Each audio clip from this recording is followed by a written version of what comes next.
this was by far the most popular offering here at the fair. Oh, great. That's exciting. Yeah, it is. I think it's an important service to provide to patients. Skin cancer screening is an important part of healthcare. There aren't any screening guidelines out there nationally for skin cancer screening. So it's great to be able to provide the service. And all right, so what do you look for? we look for odd lesions, strange lesions. You may have heard in the news recently last week that an Australian swimmer came out of a pool. One of his fans noticed a spot on his chest. And as soon as he noticed a spot on the chest, had it checked, and the swimmer had melanoma. So a fan noticed a spot on a swimmer's chest, called out for it, and it probably saved his life. So we do do skin cancer screening. It's more pleasant, I kid around my patients, more pleasant than getting a colonoscopy, because you're awake, and it doesn't hurt. What do you do? You basically look at the skin. It's like getting a birthday suit, not on your birthday. And whatever people want to show, if they have a lesion they're concerned about, they show it to us. But often they don't know what's changing. They haven't been able to watch themselves. If someone lives alone, they can't look at their back of their legs. So we're able to look at their skin and find lesions that might be changing. Okay. How has skin cancer and the issue changed, or skin cancer rates are going up, across the country. Still going up. They are still going up, and the idea is you want to catch skin cancer early, particularly melanoma, because if you catch it early, you can actually, basically save and prevent a lot of sort of expensive treatment, also agonizing treatment. Melanoma therapy has gotten much better in the last 2.5, 3 years, so we're able to treat advanced melanoma, but we still want to catch the tumor early. And the idea is looking at the skin is so important. So the message to everybody is, certainly you want to protect yourself from the sun as much as possible, use the appropriate amount of sunscreens, that I'll tell you about in a second, but more importantly, you got to look. And if you have someone at home who can help you look, certainly look at the areas you can't see yourself. So lower back, the buttock areas, posterior thighs, back of the thighs, and you're always looking. And the idea you want to look at your skin probably once a month, once every other month. You mean, or have somebody else look at your skin because you can't look at it. Right. Well, you can use a mirror in some areas if you can't see, but you want to get into the habit of looking at your skin. And it takes about 8 to 10 months of looking again and again to figure out where the normal lesions are that aren't changing. I see. And that helps you find spots that might be changing. And the nice part is we're empowering our patients to look. You don't need any special devices. We certainly use special microscopes and devices, but for a patient, they can just look. If they notice something changing, they come on in. All right. Now, as far as the SPF. SPF, yes. What do we? So SPF, it's a tricky area. I was actually asking a number of patients, waiting here in between other patients, what they thought about SPF, and most people don't know what SPF means. It's the sun protection factor. It's the ratio of time.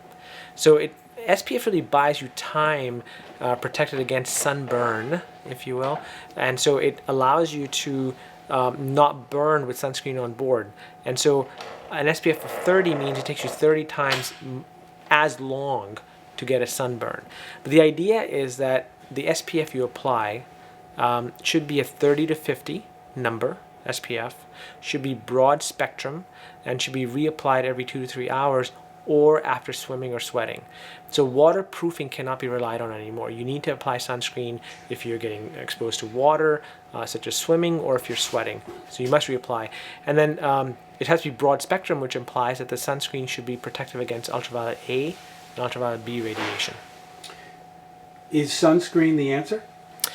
It is the partial answer. It's a great question. Sunscreen's the partial answer. What we really recommend is, depending on how much time people spend in the sun, so if I see someone who works outdoors, let's say they're landscaping, they might apply sunscreen in the morning, but a couple hours later they're sweating it off. So they really should be wearing a broad brim hat. You need about a 3.5 to 4 inch brim hat all around to get you enough protection.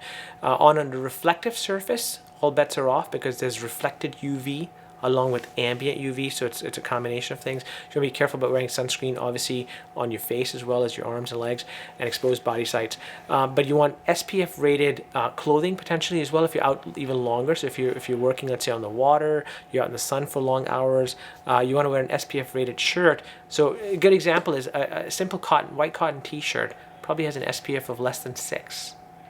So if you're wearing a 30 on your arms, wow, you're getting, you just only have a 5 or 6 or 4 and 6 on your back and chest. You're getting a ton of radiation through that T-shirt. But if you're not getting if you're getting the sun and you're not getting burned, is it still affecting you? It is, because the SPF that we're talking about mainly protects you against ultraviolet B radiation. We talk about broad spectrum because you want to also protect against ultraviolet A radiation.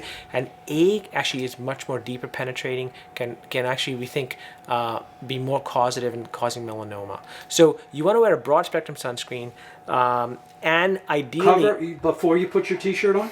Well, again, if you're wearing an SPF rated shirt, you don't need to wear sunscreen. Well, how many people wear SPF graded shirts?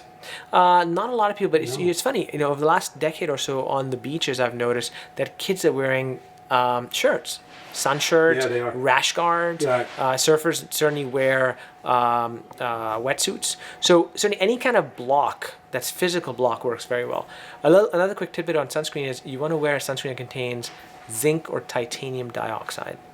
Because zinc and titanium, although they leave you a little whitish in color, they do have a better blocking capability. They're also safer for the environment, and they don't get absorbed into your skin.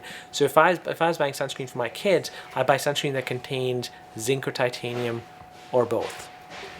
Darker skinned people? Are they darker skinned people are less obviously prone to getting skin cancer, but certainly anyone can burn easily. So you do want to be careful how much sun you get suddenly. And last question, some sun is good for you, right?